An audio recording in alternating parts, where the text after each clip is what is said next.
He is Vincent Goodwill. He was busy yesterday on social media, NBA senior reporter for Yahoo Sports, host of the Good Word podcast on Yahoo Sports. You were raving about Cooper Flagg yesterday. You're sitting in first class on the hype train here? Absolutely. And I'm not someone that is a Duke fan. I am not someone who stands for what they stand for. As a basketball person, I abhor them. But as far as Cooper Flagg, watching what he did as a 17-year-old, he doesn't turn 18 until late December, but seeing that he belonged in day one, from what I understood, and then in day two, he started to make that impact. I mean, Dan, not to make this bigger than what it is, but can you remember the last white American-born basketball player to go into college with hype train and then come into the NBA and exceed the hype? Because that, to me, goes back to Larry Bird, and I feel like it's been too long. Maybe Cooper Flagg is the next one. Well, Bird didn't have the same kind of fanfare going to Indiana because Indiana was loaded back then at the time. He went there and he was overwhelmed. I mean, they had Buckner and, they had all those great players, right, great teams. And then Bird, decided to work on a garbage truck and then went to Indiana State. It was the hype after that going into the NBA. But we're talking about 17 going into college. I mean, he could go to the NBA. He would have been the first pick in the NBA draft this year, I'm guessing, by all accounts.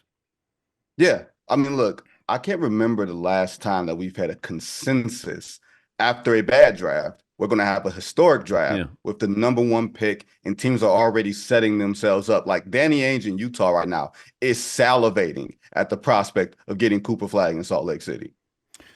Okay, but what are the players saying about him? The NBA players, the Olympians. Well, I think they knew.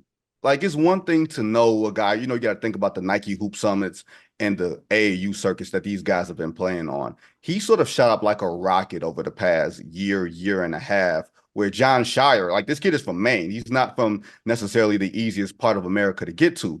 But once Duke coach John Shire got to him and you got to see him on the AAU circuits, everybody gets to see. Remember, LeBron has an AAU team. All these other guys have AAU teams that they cultivate themselves. So yesterday, I think you got to see, like, there was this one sequence, Dan. He walked down Anthony Davis for a three, and then they tried to lob it ahead to AD. He broke that up. And somehow, in one fell swoop, someone shot a three, and he streaked down the court. This isn't sneaky athleticism. He is an athlete. He streaked down the court with a tip in over Bam and getting a foul at the same time. Like, those are pro plays for a guy who was 17 years old. Like, those guys were raving about him. I think there's a point where someone like that, if he shows up to the U.S. select team, you're trying to see if he belongs. You're trying to see how he fits. And then after day one, I think they're like, oh, okay, he belongs on the same floor of us. And yesterday was the day that he really asserted himself. If not the United States for the gold medal, then who? Have you seen the Eiffel Towers in France? I don't think anybody is scoring on Rudy Gobert and Big Slim, Victor Wembanyama. Like, I don't even know the names of their guards, right? I don't know if I have to know the names of their guards. I just know that if you can't score, you can't win. And that's why you have Joel Embiid and Bam Adebayo and Anthony Davis. And you might have to run all three of those dudes out there at the same time against those two big jokers. Who's the most important player on Team USA? I would say Kevin Durant, because he's a nuclear weapon. Like, he is their ace in the hole. Like, he's the all-time U.S. men's Olympic scorer, all-time U.S. men's Olympic scorer by average and, tournaments and everything else. The fact that he can get his shot at any point, Dan, without you having to run anything for him. He doesn't necessarily fit inside of an offense. He can exist outside of an offense. I think he's just the one weapon that you can't have someone guard for. You can't game plan for him, assuming he's healthy. Like, he's been sitting out with a calf strain. I don't think it's anything serious. Nobody's really concerned. It's more precautionary measure. He was back on the floor yesterday. So I would expect him to be, whether he's a starter or he comes off the bench like a super sub, I would expect him to be the most important guy, because if he gets it going, I think that puts some distance between the U.S. and everybody else. Vincent Goodwill covers the NBA for Yahoo Sports, host of the Good Word podcast on Yahoo Sports. More likely to underrate when we look back on their careers, Kevin Durant or Steph Curry? Oh, that's easy. It's Kevin Durant. I think we have framed him in terms of his choices as opposed to how great of a player that he is and was in his prime. And it's hard for people to contextualize this, but think about it from this standpoint. The year after they made the NBA Finals in Oklahoma City, Russell Westbrook gets his knee taken out by Patrick Beverley. Oklahoma City was the best team going into the 2013 playoffs. And because there was no Russ, Oklahoma City got taken out. Then Oklahoma City gets taken out in 15 because Kevin Durant has a Lisfranc injury. And then we saw what happened in 2016. That's all that bad luck before Kevin Durant goes to Golden State and wins those 2 titles, and then has the next bad luck with the Achilles, and then the next bad luck with the Brooklyn Nets and his toe on the line. Like, he's had 2 championships, and we could very well be talking about 4 or 5 had things broken a certain way, and he's still very close to the top of his game at age 36. I know we like to do lists, and I do it on the show as well. I think you have to take Bill Russell and Wilt Chamberlain out of modern-day basketball, and it might not be fair to them, but I kind of started with Bird and Magic, and then you look at your top 10 list. And at some point we have to take Larry Bird out of there, perhaps, or we're going to take him out eventually. I mean, Why? Well, if I'm looking at resume. Does Steph Curry have a better resume than Larry Bird? Will Kevin Durant have a better resume? Tim Duncan has a better resume, right? Tim Duncan is historically underrated. What about the Joker? If Joker wins another MVP, let's say he wins another title. Now, I know if he does, but Jerry West is coming out. Oscar's going to come. Somebody got it. You can't have 15 in the top 10.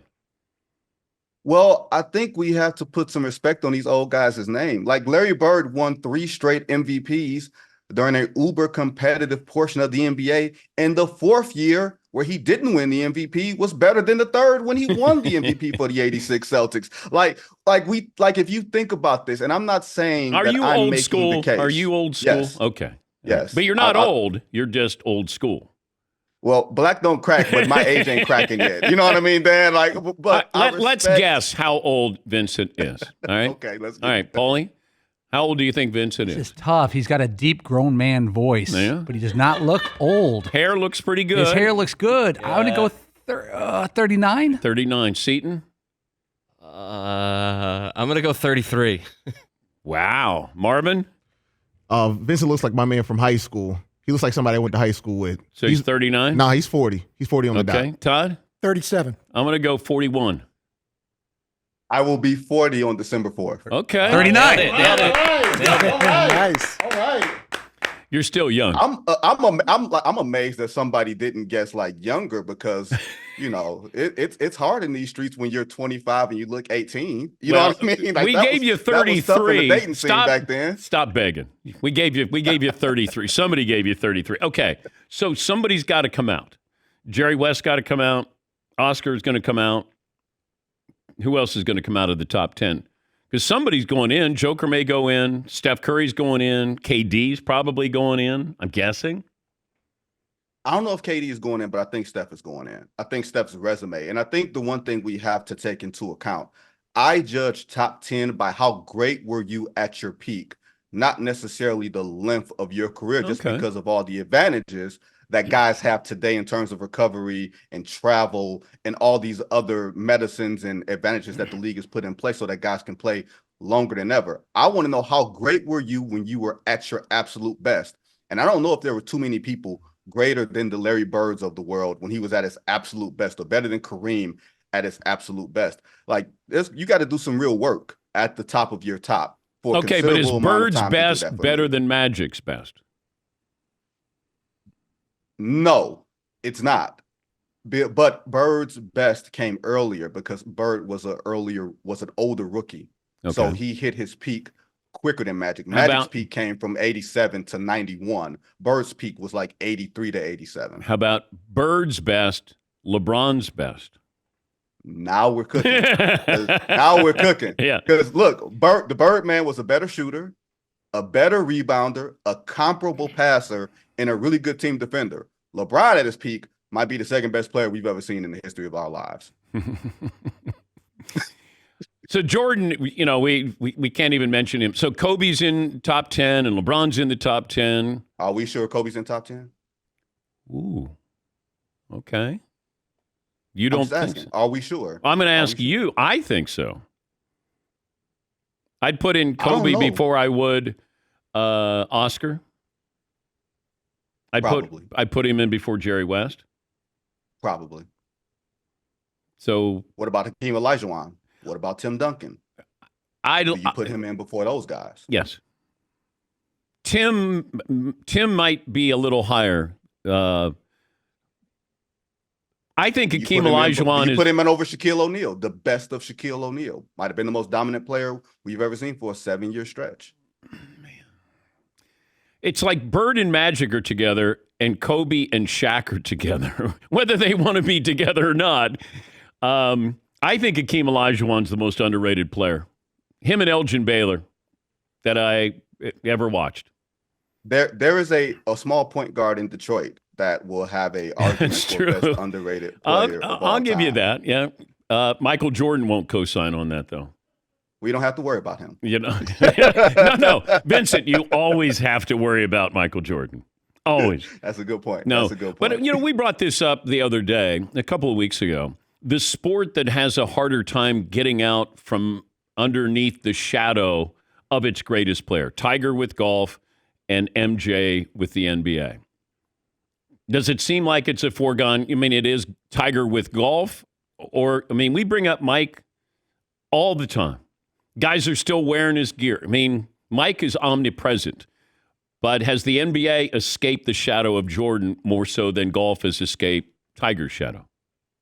Well, Tiger's still like golfing, and people are still holding on to whenever you hear of Tiger having a good Thursday, everybody's like revving up for what they think Sunday is going to be. You know what I mean? Despite the fact that Tiger's like 68 years old. You know what I mean? Like, that's what it is. But with Michael, I think it's monoculture. It's the fact that the NBA blew up right around the time that Michael came to relevance. It was the NBC factor. It was the commercialization of it. And the fact that aesthetically, we've never seen a more effective basketball player play in such a pretty and maniacal way at the same time. Like, you can't play like Michael Jordan. Like, Kobe Bryant does a good imitation of Michael Jordan, but it's like Diet Coke compared to Cherry Coke. You know the taste when you taste it. You know what I mean? Like, I think Michael, for the NBA, he's their North Star. Everything that we think of basketball players today, fairly or not, we compare to what Michael Jordan would have done or what Michael Jordan did. In some ways, I feel like it's held the NBA back. I think there's a way that you can honor Michael and say that he's the greatest player we'll ever see until someone takes it, and not hold people to an impossible standard. Because if he's the greatest player we'll ever see, that means nobody will reach it. So you should stop trying to compare and bring people up there. I'm guilty of it too, because when I saw Anthony Edwards move, like water through the floor, I'm like, he moves like Michael, not plays like him, but just moves like that man in a certain way. So we're all guilty of it, including me. He's all aboard the Cooper Flagg hype train. Choo-choo. Vincent, great appearance. Have fun out there. Thank you for joining us. I appreciate it. Thank you guys for having me. That's Vincent Goodwill, NBA senior reporter for Yahoo Sports. All right, brought a little noise there. Yes, Paul? What a great debut performance. I can't believe, Marvin mentioned him the other day, and what a great performance. Yeah. First time having him on. Yeah. He brought some noise there. I appreciate that. All right.